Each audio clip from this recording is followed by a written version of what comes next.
Welcome to our channel. आज के इस वीडियो के अंदर हम लोग एक बहुत ही इम्पोर्टेंट टॉपिक को कवर करने वाले विच इज़ एडजस्टेड ईपीएस क्या होता है।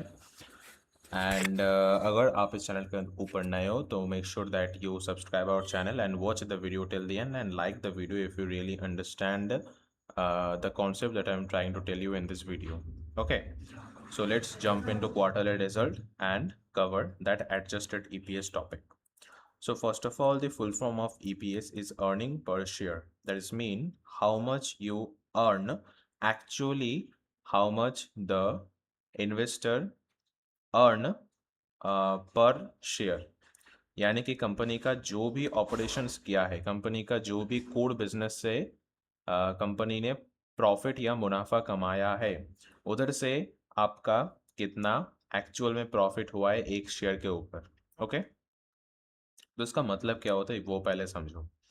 एंड आप अगर देखोगे क्वार्टरली रिजल्ट के अंदर ये हर एक चीज़ सीआर पे है, लेकिन यहाँ पर मेंशन किया हुआ है कि ये आरएस पे, यानी कि this is 4.59 rupee, this is not 4.59 CR. Okay, if you wanted to see the definition of it, then it is the profit allocated to each outstanding share of common stock। तो इसका मतलब क्या होता है, बहुत ही ध्यान ध्यान से समझो। एडजस्टेड ईपीएस और ईपीएस के अंदर फर्क होता है। यहाँ पर आपको दिख रहा होगा एडजस्टेड ईपीएस, ओके, बट और यहाँ पर आपको दिख रहा है ईपीएस कंपनी एसेंशियल्स के अंदर। इसका मतलब क्या होता है ये पहले समझो। तो मान लो ईपीएस बताता है कि कंपनी ने कितना कमाया, लेकिन एडजस्टेड ईपीएस बताता है कि कंपनी के असली बिजनेस से कितना कमाया। इसका मतलब क्या होता है, मान लो कि कंपनी ने कंपनी के पास 20 करोड़ रुपए का कोई मशीन था, वो कंपनी ने बेच दिया। तो कंपनी का एक्चुअल प्रॉफिट इस 20 करोड़ बेचने के बाद था 80। ये बेच दिया, बेचने के बाद हो गया 20, तो कंपनी का टोटल हो गया कितना, 100। ये कंपनी का प्रॉफिट के बाद में कर रहा हूँ, 100 करोड़ रुपए कंपनी का प्रॉफिट हो गया। एंड अगर आप मान लो कंपनी का जो शेयर होल्डर्स है उसका मान लो 10 CR है, तो ये आ जाएगा 10। ओके, सो आप अगर ये डिवाइड कर दोगे, यानी कि 100 CR बाय ये 10 CR, तो CR कट जाएगा। एंड 10 से आप अगर मतलब 100 से आप अगर 10 को डिवाइड करोगे तो वो आ जाएगा 10। तो कंपनी का ईपीएस आ जाएगा कितना, 10। ये आ जाएगा ईपीएस। यानी कि ये यहाँ पर आपका जो 20 करोड़ रुपए का जो मशीन बेच के मुनाफा हुआ था कंपनी का, वो भी इंक्लूडेड होता है। ये कंपनी का बिजनेस नहीं है, कंपनी मशीन बेच के बिजनेस नहीं करता है। कंपनी का कोई और भी ऑपरेशंस है जहाँ से कंपनी एक्चुअली 80 करोड़ रुपए कमाया है, लेकिन ये कंपनी का मेन बिजनेस नहीं है। तो एडजस्टेड ईपीएस के अंदर क्या होता है, ये 20 करोड़ को हटा दिया जाता है, 20 करोड़ को कैलकुलेशन के अंदर नहीं लाया जाता है। ओके, तो ये ईपीएस, ये नॉर्मल ईपीएस के अंदर 20 करोड़ आ जाएगा, लेकिन आप अगर एडजस्टेड ईपीएस के अंदर देखोगे तो एडजस्टेड ईपीएस के अंदर कंपनी का जो कोर ऑपरेशंस होता है उसके हिसाब से ही कंपनी का ईपीएस बनता है। यानी कि 20 करोड़ एडजस्टेड नहीं होगा एडजस्टेड ईपीएस के अंदर। तो फिर इसका आ जाएगा कितना, मान लो कंपनी का प्रॉफिट है 80 CR एंड कंपनी के पास अगर 10 करोड़ का शेयर्स है, तो वो ईपीएस आपका आ जाएगा 80 CR डिवाइडेड बाय 10, तो आ जाएगा कितना, 8 रुपये।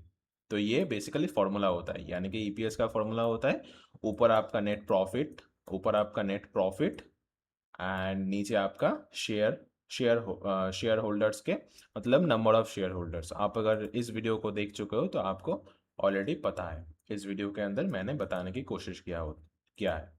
ओके, सो मूविंग फॉरवर्ड, एक और बहुत इंपॉर्टेंट कॉन्सेप्ट है विच इज़ एग्जाम्पल देके मैंने समझाने की कोशिश किया है। ये क्या है ये पहले समझो। ईपीएस बताता है कि कंपनी ने कितना कमाया एंड एडजस्टेड ईपीएस बताता है कंपनी के असली बिजनेस से कितना कमाया। समझ गया? ओके, बहुत ही बढ़िया। मूविंग फॉरवर्ड, मान लो एक कंपनी का नेट प्रॉफिट है 100 करोड़, टोटल शेयर है 10 करोड़, तो आ गया इसका ईपीएस, अर्निंग पर शेयर आ गया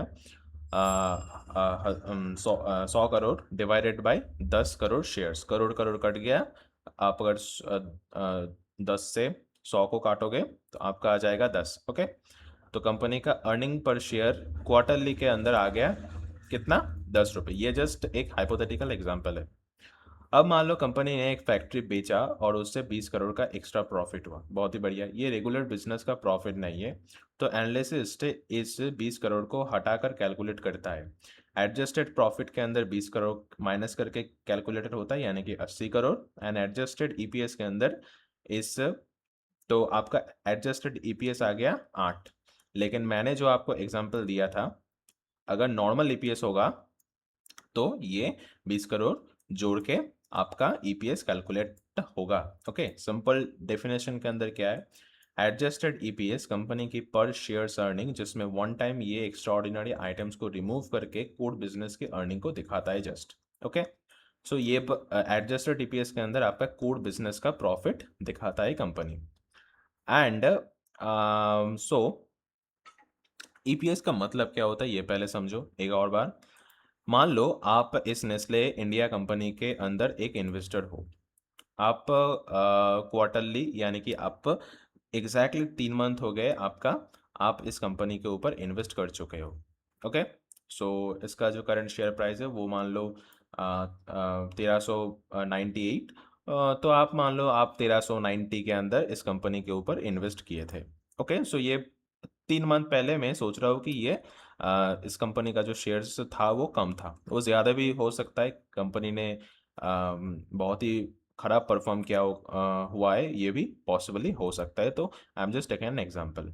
तो आपका यहाँ पर एडजस्टेड ईपीएस के अंदर आ गया 5.78 रुपी 3 मंथ के बाद। यानी कि आप सिर्फ 1300 रुपये देकर, 1300 लगभग 1400 रुपये देकर आप बस 3 मंथ के बाद आपका जो प्रॉफिट हुआ है वो एक्चुअली 5 रुपये या 6 रुपये का, 5.5 रुपये का हुआ है। तो इसका मतलब तो ये होता है एक्चुअली, मतलब एक शेयर के ऊपर अगर मान लो आपके पास 10 शेयर था तो 10 × 5 कितना हुआ, 50 आ गया। हाँ, 100 शेयर था 500 आ गया, 1000 शेयर था 5000 आ गया। ऐसे आप मल्टीप्लाई करके कर सकते हो। तो ये होता है एक्चुअल मतलब एडजस्टेड ईपीएस का। अर्निंग पर शेयर को दिखाता है, कंपनी का जो कितना अर्निंग हुआ है उसके ऊपर आपका यानी कि हमारे जैसे इन्वेस्टर्स का एक्चुअली कितना अर्निंग हुआ है वो बताता है EPS, earning per share. And ये आरएस में होता है, रुपी में होता है, ये कोई भी करोड़ में नहीं होता है। Okay, so I hope you get it. and if you still watching this video, make sure that you like and आप comment section में बता सकते हो if you have any query, and I will definitely try to answer them, and I will see you in the next video. Bye, see you soon, stay happy, blessed.